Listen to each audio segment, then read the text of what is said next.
It was 4 a.m. when the first scream shattered the silence.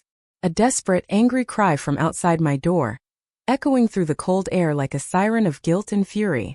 I didn't move at first. I just sat there, my hands trembling slightly around my teacup, listening. I had been waiting for that moment, waiting for the sound that would confirm she had finally met the consequences of her own deceit. For months, my house had become a battlefield. What once was a warm home filled with laughter had turned into a stage of manipulation, whispers, and hidden intentions. My son, David, and his wife, Clara, had moved in after losing their apartment. I had welcomed them wholeheartedly, offering my late husband's study as their room, cooking their favorite meals, even paying their bills until they could stand again. But Clara, she was a storm disguised as sunlight. She smiled sweetly in front of David, but her eyes told me a different story. She looked at me like I was an inconvenience in her new life, an old tree standing where she wanted to plant her garden. First it was the small things. My favorite mug disappearing. My medication moved from its place. Then my jewelry, just a few pieces at first, gone without a trace. She blamed the housekeeper. But I knew. I had seen her reflection once in the glass cabinet, sliding my gold bracelet into her purse, pretending to adjust her hair. I didn't confront her. Not immediately. Because I knew her kind. She was clever, smooth-tongued, and cunning. She had my son wrapped so tightly around her finger that if I accused her, he'd only think I was jealous or paranoid. So I played her game. Quietly. Patiently. The final straw came one evening when David came home, his face pale and confused. "Mom," he said hesitantly, "Clara told me you're planning to sell the house and send us away. Is that true?" I almost laughed. Sell the house? My home of 40 years? The one where I'd raised him? Clara had spun her web so finely that my own son began to doubt me.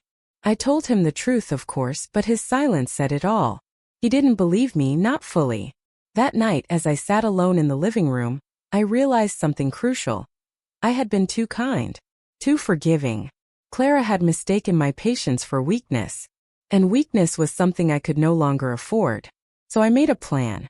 I knew Clara had been sneaking out late at night. She said she was meeting a friend. But her perfume lingered stronger than friendship ever required. I watched her pattern for days, 3 a.m. sharp, slipping through the side door thinking I was asleep. That night, I waited until I heard her heels clack against the tiles and the soft creak of the side door opening. I watched her leave through the window, her shadow long and slinking under the dim streetlight. And when the door clicked shut behind her, I stood up, locked it, and slid the chain in place. Then I turned off all the lights and went back to bed. The scream came an hour later. Desperate pounding on the door followed. "Open up. Are you insane?" she yelled, her voice trembling with rage. I didn't answer.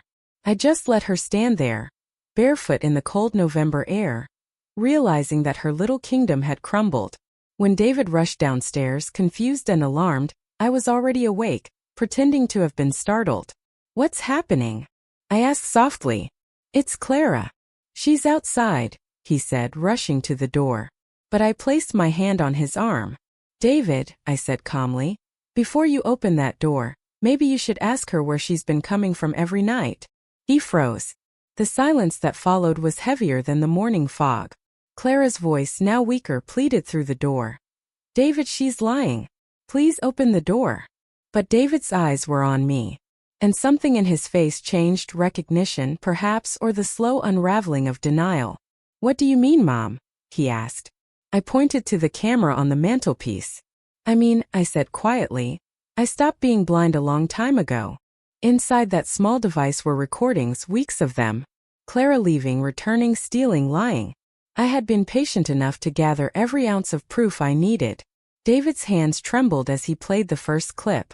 Clara's face flashed across the screen, illuminated by the faint porch light, clutching her purse as she tiptoed through the door at 3:17 a.m. He watched in silence, his breath shallow. Then came the footage of her slipping my bracelet into her pocket, whispering to someone on the phone, "She's so old. David will inherit soon anyway." The last words cracked something inside him. When he finally opened the door, Clara stepped in, her face pale and eyes wide as she saw the screen glowing behind him. "David, it's not." He didn't speak. He just turned off the TV. walked past her and disappeared into their room, shutting the door. I stood there for a long moment looking at her. She looked so small now, so pitiful. "You should be grateful," I said quietly. "If I hadn't locked that door, you'd still be playing the victim in your own game." She opened her mouth but no words came out. The silence between us said everything. And as dawn began to break, painting the horizon in muted gold, I finally understood something that had taken me years to learn. Sometimes silence is louder than confrontation, and the soft click of a locked door can echo louder than any scream. She packed her bags that morning. I didn't stop her. But the house was quiet again. Peaceful. And for the first time in months, I sat by the window sipping my tea and smiled. Not because I had won, but because the storm had finally passed. The house had chosen its peace. And so had I. The morning sunlight slipped through the curtains, casting faint golden stripes across the carpet. And for a long time I just sat there, watching the dust particles dance in the quiet air. Every tick of the clock felt like a slow exhale from the house itself, as if it too had been holding its breath all this time. I didn't rush to clean or cook or even check on David.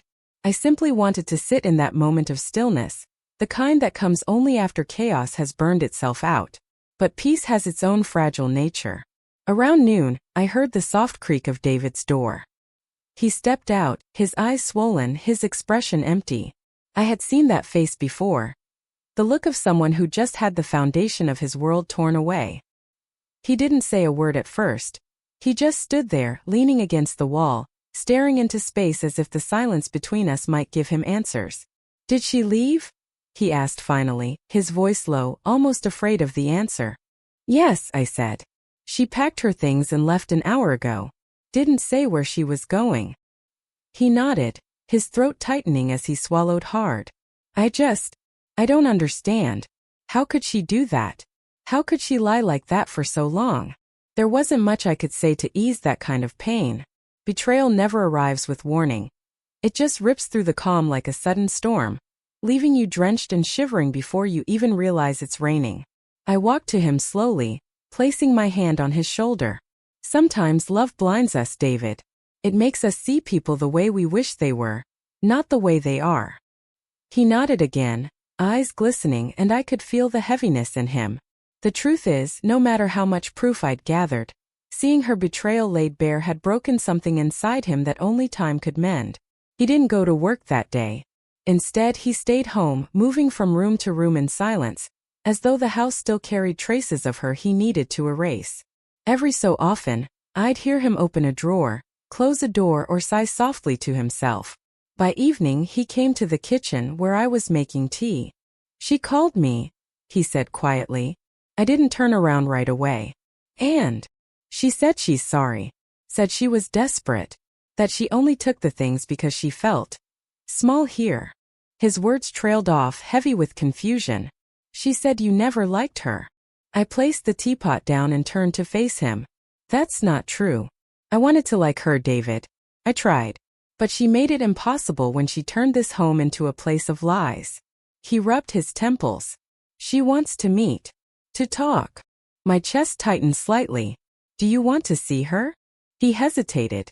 "I don't know. Part of me still loves her. But another part doesn't even recognize her anymore." I watched him carefully, the way his fingers fidgeted with the edge of his mug, the tremor in his voice when he spoke her name. Love can be cruel that way. It doesn't disappear just because the truth arrives.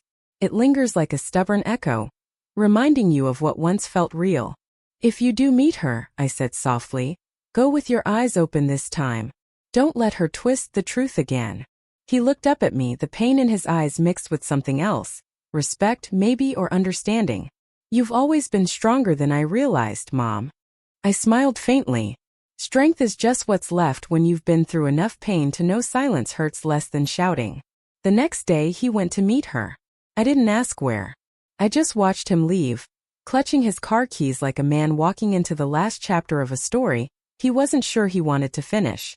The hours dragged that afternoon. Every car that passed made me glance at the window. By the time he returned, the sun was sinking, painting the sky in tired shades of orange and violet. He came in quietly, hung his jacket on the chair, and sat across from me.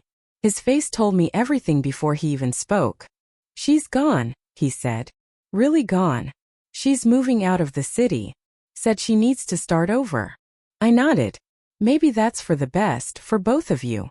He exhaled deeply like someone setting down a burden. She cried a lot. Said she didn't mean to hurt anyone. That she felt trapped between wanting more and being afraid to lose everything. People who feel trapped, I said, shouldn't take the house down with them. He managed a small, tired smile. You always have a way of saying things that make too much sense. That night he went to bed early. I stayed up, sitting on the porch with a blanket draped over my shoulders, watching the stars tremble faintly above. I thought about all the nights I'd lain awake, hearing her footsteps on the floor, feeling the unease twist in my chest. And now there was just quiet, the kind that settles deep in your bones. In the weeks that followed, David began to heal. Slowly, the light returned to his face. He started spending time with friends again, even went back to his old hobbies, painting, something he'd given up after marrying Clara. Sometimes I'd catch him sketching by the window, a faint smile on his lips, and it made me realize how much we both had lost to her presence, and how much we were reclaiming now. One afternoon, as I watered the garden, I found a small envelope wedged between the fence boards. Inside was a note, written in Clara's neat handwriting. Mrs. Hayes, I don't expect forgiveness, but I wanted to thank you for showing me who I had become. You were right to lock that door. Sometimes people need to be shut out to finally see themselves. I'm sorry. No address, no number. Just that. I folded the note and kept it in the drawer beside my bed. Not because I wanted to remember her, but because it reminded me of the moment everything shifted. The night I chose silence over confrontation. The night I chose peace over fear. And sometimes when the house grows quiet and the wind hums softly against the windows, I still think about that scream at 4 a.m. How it wasn't just the sound of her rage, but the sound of everything unmasking itself in the dark. Days melted into weeks, and the rhythm of life slowly returned, though never quite the same. The echo of what had happened lingered in corners of the house where memories refused to fade. Every creak of the floorboard, every glint of early sunlight on the mantelpiece seemed to whisper a story of what had been lost, what had been learned, and what could never be repeated. But in that quiet there was a strange comfort, a wisdom that only time and heartbreak can give. David had changed. The naive trust that once blinded him had been replaced by a calm awareness, a gentleness etched with strength. He no longer rushed to defend or deny. He listened, observed, understood. It was the kind of maturity that pain forges like fire through metal, harsh but necessary. And I watched him grow into that strength day by day, until I no longer saw the boy who once needed my protection, but the man who could stand on his own. We talked often, sitting by the kitchen window during quiet afternoons. Sometimes he'd speak of Clara, never in anger but in reflection. She wasn't all bad, Mom, he'd say softly. She was just lost. And I would nod because deep down I knew he was right. People rarely start out cruel. They just get lost in their hunger for more attention, more control, more validation. They forget that love is not ownership, that family is not a battlefield. Clara wasn't a monster. She was simply a person who believed she could lie her way into happiness. But lies have a way of turning against you. One evening, months later, as the sun bled its last light across the sky, I found David standing on the porch, looking down the empty street. There was a letter in his hand. He turned to me and said quietly, "She's remarried." I felt an unexpected sense of relief. "Good," I said. "Maybe she's found what she was looking for." He gave a faint smile. "Maybe we all have." That night something in me settled. The house no longer felt haunted by her presence. The walls, once heavy with tension, now seemed to hum softly with peace. The air felt lighter. I walked through each room, touching the furniture, the curtains, the photographs, reclaiming what had been mine long before chaos ever stepped through the door. But as much as I had found closure, I couldn't ignore how deeply the experience had shaped me. I had spent years being gentle, forgiving, open-hearted. And though kindness was a virtue, I learned it needed boundaries. Love without limits becomes a doorway for those who take without giving. Trust without proof becomes a weapon in the hands of the deceitful. So I changed, not into someone colder but into someone wiser. I began to write again, something I hadn't done since my husband passed. My old journal became my confidant, each page soaking in the reflections of a woman who had seen how easily peace could be stolen, and how powerful it was to take it back. I wrote not just to remember, but to remind myself that silence, when used wisely, could be stronger than confrontation. That locking a door could sometimes open your heart in ways shouting never could. One night, as rain tapped softly on the window, I sat by the fireplace with a cup of tea, listening to the crackle of wood. David came in, a painting in his hands. It was of the house, our house, bathed in the soft glow of dawn. "I made this for you," he said, his smile gentle but proud. "It's how I see this place now." I looked at the painting and felt tears rise, not from sadness but from the quiet beauty of it. The colors were warm, golden, alive. The house looked like a sanctuary again, not a prison of memories. "You captured its soul," I whispered. "No," he said softly. "You did." And in that moment I realized something profound. Sometimes the most powerful revenge isn't anger or punishment. It's peace. It's living well. It's rebuilding what was broken, stronger and wiser than before. The next morning I stood by the window watching the first light spill across the garden. The roses had begun to bloom again, vivid and defiant. Nature, it seemed, always found a way to heal, to grow again after being cut back. Maybe we weren't so different. I thought of Clara then, not with bitterness but with an odd sense of gratitude. Her betrayal had been my awakening. Without it, I might never have learned the strength of my own silence, the sharpness of intuition, or the quiet power of reclaiming what was mine. She had tried to take my peace, but in the end, she became the reason I found it. Life, as I had come to understand, doesn't always hand you justice neatly wrapped. Sometimes it gives you a mirror instead, showing you who you truly are when everything else is stripped away. And when I looked in that mirror now, I saw a woman who no longer feared the darkness outside her door. David eventually moved out, not in distance but in growth. He bought a small home across town and visited often, bringing laughter back into the rooms that once echoed with tension. We had both been scarred, but we carried those scars like medals, not of pain but of survival. Years later, I'd still wake occasionally at 4 a.m., the time that scream had once pierced the night. But now, instead of fear, I felt a quiet calm. I'd make my tea, open the window, and listen to the stillness outside. The world was asleep, yet somehow it felt alive, peaceful, knowing, forgiving. And I would whisper into the silence, not to anyone in particular, but to the memory of that night that had changed everything. "You can knock all you want," I'd murmur, smiling faintly. "But the door stays locked. Not from hatred. Not from pride. But from understanding that some doors once closed are meant to stay that way. Because behind that door was the version of me who had once been afraid to lose control, afraid to be alone, afraid to let go. And beyond it stood the woman I had become, calm, resolute, and unshaken. The night Clara screamed, I thought I was closing her out. But perhaps, in truth, I was finally letting myself in.